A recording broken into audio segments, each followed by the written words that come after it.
नमस्कार, मैं आपका दोस्त इंजीनियर प्रभात कुमार सिंह अपने यूट्यूब चैनल निराला कंस्ट्रक्शन में आप सभी का बहुत बहुत स्वागत करता हूं।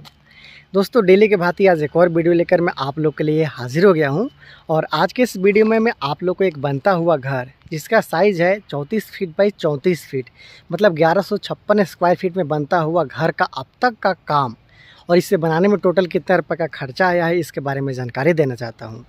इस वीडियो बनाने के पीछे का मेरा मकसद है कि अगर आप भी अपने लिए घर बना रहे हो या फिर घर बनाने का प्लानिंग कर रहे हो तो इस बनते हुए घर को देखो और कुछ अपने घर के लिए अंदाज़ा लगा पाओ। तो चलिए बिना देर के वीडियो को शुरू करते हैं और आपसे एक रिक्वेस्ट भी है कि चैनल को सब्सक्राइब नहीं किए हैं तो चैनल को सब्सक्राइब जरूर कर लीजिए। मैं आप ही लोग के हेल्प के लिए डेली बेसिस पे वीडियो लाता हूँ। चलिए वीडियो को शुरू करते हैं।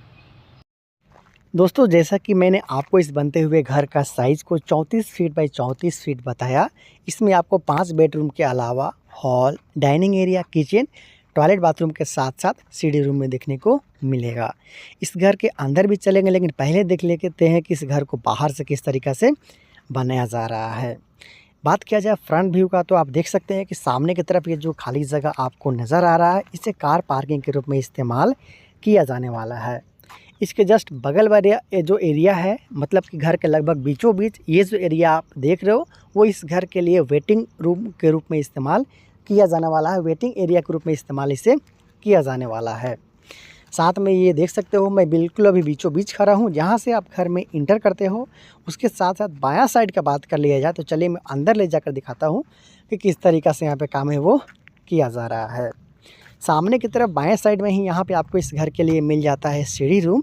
अगर ऊपर तला में आप रेंडर भी रखते हो या फिर आपका कोई दूसरा भाई है वो ऊपर तला में रहता है तो कोई आपको डिस्टर्बेंस नहीं होगा, बाहर से वो ऊपर की तरफ चला जाएगा। ये है फ्लाई, फिर लैंडिंग, उसके बाद दूसरा फ्लाई पार्ट आप देख सकते हो।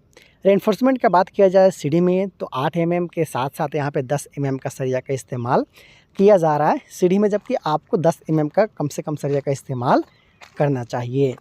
तो इस तरीक़ा से इस घर का सीढ़ी रूम को बनाया जा रहा है। चलिए चलते हैं अंदर और देखते जाइए कि किस तरीक़ा से यहाँ पे काम है वो किया जा रहा है। यहाँ पे आपको 4.5 फीट बाई 7 फीट का इस घर के लिए मेन डोर यहाँ पे लगा हुआ आने वाले दिन में मिलेगा लगभग बीचों बीच। फिर यहाँ से जैसे ही आप घर में इंटर करते हो तो आपको मिल जाता है इस घर के लिए हॉल और उसके साथ साथ डाइनिंग एरिया। ये जो एरिया देख रहे हो वो डाइनिंग एरिया और हॉल है। इस घर में जो भी टॉयलेट, बाथरूम या फिर आप बोल रहे हो किचन या फिर बेडरूम में सारा का जो डोर है वो इसी हॉल से जुड़ा हुआ है। यहाँ पे आप देख सकते हो कि लिंटर लेवल पे कुछ बाहर छज्जा टाइप का निकाला हुआ है। यहाँ पे कुछ मूर्ति वगैरह रखने के लिए इस तरीक़ा का काम है वो किया गया है। हॉल से ही आप आसानी के साथ यहाँ पर देख सकते हो, या फिर आप चाहो तो इसके नीचे में टीवी कैबिनेट्स वगैरह भी यूज़ कर सकते हो। जो इसके जस्ट हॉल के सामने वाला जो भाग है, जो एरिया है, इस एरिया का मैं बात कर रहा हूँ, ये एरिया इस घर का किचन है। चलिए मैं आपको इसके अंदर ले जाकर चलता हूँ और दिखाता हूँ कि किस तरीक़ा से काम है वो किया जा रहा है। उसके बाद मैं आपको दाहिने और उसके साथ साथ बाएँ वाला जो काम किया गया उसके बारे में बताऊँगा, पार्ट वाइज बताऊँगा ताकि आप अच्छे तरीक़ा से समझ पाओ। यहाँ पे आपको एल शेप में किचन प्लेटफॉर्म आपको आने वाला दिन में देखने को मिलेगा। मॉड्यूलर किचन बनाया जाएगा और किचन के ऊपर वाला जो हिस्सा है ये आप देख रहे हो यहाँ पे छज्जा लगा दिया गया है ताकि किचन से संबंधित सामान रखा जा सके। यहाँ पे आपको 3.5 फीट बाई 4 फीट का एक विंडो भी मिल जा रहा है और एग्जॉस्ट फैन के लिए आप देख सकते हो कि ऊपर में जगह यहाँ पे छोड़ा गया है। तो इस तरीक़ा से इस घर का किचन को बनाया जा रहा है। बात कर लिया जाए इस घर का बेडरूम का तो देख सकते हो कि पीछे साइड का जो दाहिने साइड वाला हिस्सा है, ये एक जो कॉर्नर है वहाँ पे आपको इस घर के लिए मिल जाता है पहला बेडरूम। ये देख सकते हो कॉर्नर में डबल विंडो का प्रयोग यहाँ पे किया गया है। 4 फीट बाई 3.5 फीट के आसपास का साइज का। इसके साथ साथ छज्जा भी यहाँ पे लगाया गया है ताकि घर से जो संबंधित सामान है उसे आप आसानी के साथ रख सको। इसके बगल में आपको एक और बेडरूम देखने को मिल रहा है। फिर वहाँ पे इस घर के लिए टॉयलेट, बाथरूम है। वहाँ से हम लोगों ने इंटर किया था और इंटर के साथ ही आपको यहाँ पे इस घर के लिए टॉयलेट और बाथरूम कुछ इस तरीक़ा से मिल जाता है। हालांकि इसमें देख लीजिए कि वेंटिलेशन के लिए जो वेंटिलेटर है उसका प्रयोग नहीं किया गया है। आपको प्रॉपर वेंटिलेशन चाहिए तो आपको वेंटिलेटर टॉयलेट बाथरूम बनाने समय भी ध्यान देना चाहिए। अब तक आपने देखा कि यहाँ पे हॉल है, उसके जस्ट सामने में आपको मिला था किचन, फिर उधर मिला था बेडरूम, फिर ये दूसरा बेडरूम, उसके साथ साथ यहाँ पे आपको मिला था इस घर का टॉयलेट और बाथरूम। इस घर का नक्शा भी मैं बहुत ही जल्दी आप लोगों के लिए प्रोवाइड करवाने वाला हूँ। फिर उस कॉर्नर पर मिल जाता है इस घर के लिए तीसरा बेडरूम, फिर यहाँ पर आपको मिल जाता है इस घर के लिए चौथा बेडरूम।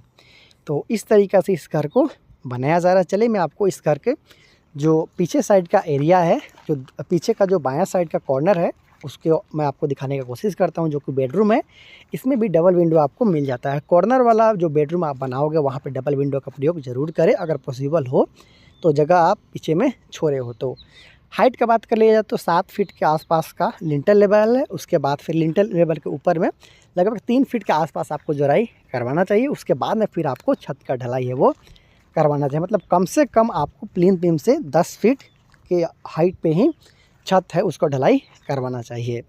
ब्रिक वर्क आप देख रहे हो कि लगभग इस घर का कंप्लीट हो चुका है।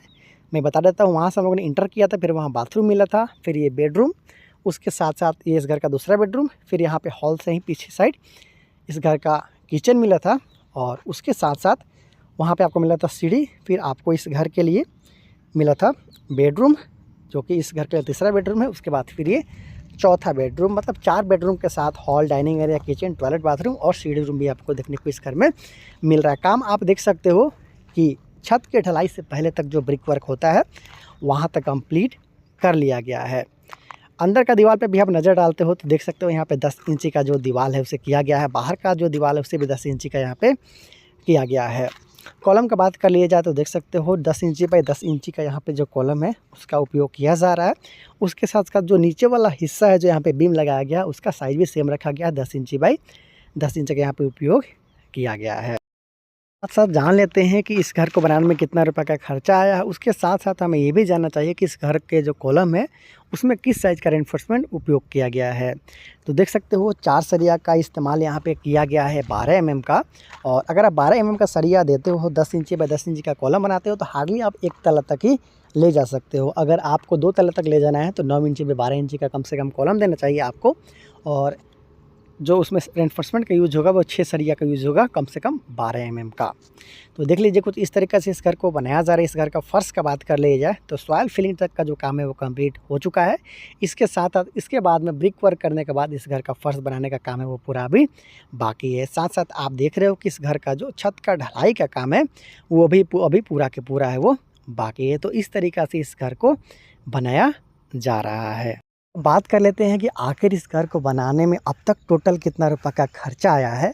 तो इस घर के मकान मालिक के अनुसार इस घर को बनाने में अब तक 5.5 लाख रुपए से लेकर 6 लाख रुपए के बीच में खर्चा है वो आ चुका है। मैं कंस्ट्रक्शन कॉस्ट में बता रहा हूँ, इसका मटेरियल कॉस्ट के साथ साथ अब तक का जो लेबर चार्ज लगा है पूरा इंक्लूड करते हुए। तो अगर आप भी अपने लिए घर बना रहे हो या फिर घर बनाने का प्लानिंग कर रहे हो, अगर 1150 स्क्वायर फीट से लेकर 1200 स्क्वायर फीट के आसपास का आपका एरिया है कि तो छत ढलाई के पहले तक आपको 6 लाख का एस्टिमेशन रखना चाहिए। बहुत ही जल्द इस घर का मैं आप लोग के लिए नक्शा भी अपलोड करने वाला हूं। देखना चाहते हैं तो चैनल को सब्सक्राइब जरूर कर लीजिए।